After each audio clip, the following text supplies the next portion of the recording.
Ghasipura block Pandua मुस्लिम बस्ती सुन्नी जमात पक्षरु मोहम्मद को जन्म जयंती रे परस्पर मध्य भाईचारा रखी एक रैली करिथिबार देखिबाकू मिलिछि।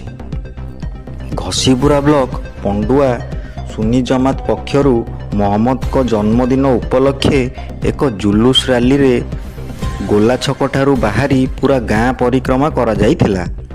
एथिरे मुस्लिम बस्तीर समस्त छुआ ठारू वयस्क व्यक्ति जोग देइथिले।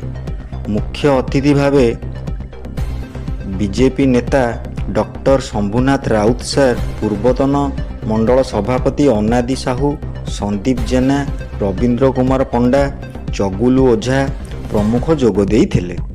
मोहम्मद को जन्म जयंती उपलक्षे समस्तक सम्मुखरे अभिभाषण प्रदान मध्य करथिले।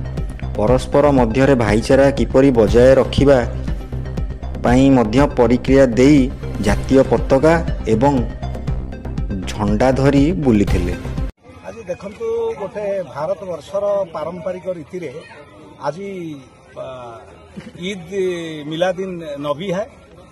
ये प्रॉफेट मोहम्मद आज जन्म दिवस। सबुठ बड़ खुशीर कथा जे आम पंडुआरे जो नैसर्गिक परंपरा अच्छी आम मुस्लिम भाई मानकर जो पवित्र परंपरा अच्छी से पवित्र परंपरा रे आज तंकर साधारण भाव जो धार्मिक भावनार से माने भावना को जागृत करती। आ विशेष भाव में जुलूस आज हुए तंकर विभिन्न पर्वपर्वाण सब जुलूस हुए।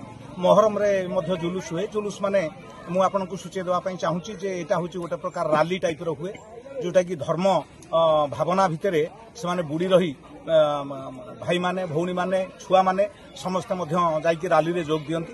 आज हूँ से पवित्र दिन जो पवित्र दिन में आपण मैंने देखा पाइबे झंडा देखुथिबे जो माने भारत वर्षर विभिन्न प्रकार भावना भितर बुड़ी रहंती आपण माने पंडुआ जगह देखा पाइबे। आमर एठी सेमानकर धार्मिक झंडा गोटे पटरे उड़ुची आ भारत वर्षर तिरंगा झंडा मध्य अन्य आकार उड़ुची। एठी समस्त एकत्रित होई गोटे भावना रे गोटे भाव धारणा रे गोटे जगह चली।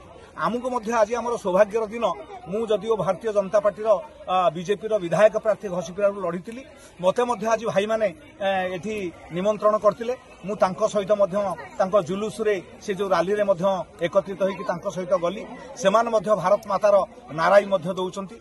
धार्मिक परंपरा को किछि एठी भेदभाव नाही जोटा महात्मा गांधी कहिथिले ईश्वर अल्लाह तेरे नाम सबको सम्मति दे भगवान। आपण एठी देखिबे अल्लाह। घसीपुरारू सुमन कल्याण पति रिपोर्ट G9 ओडिया।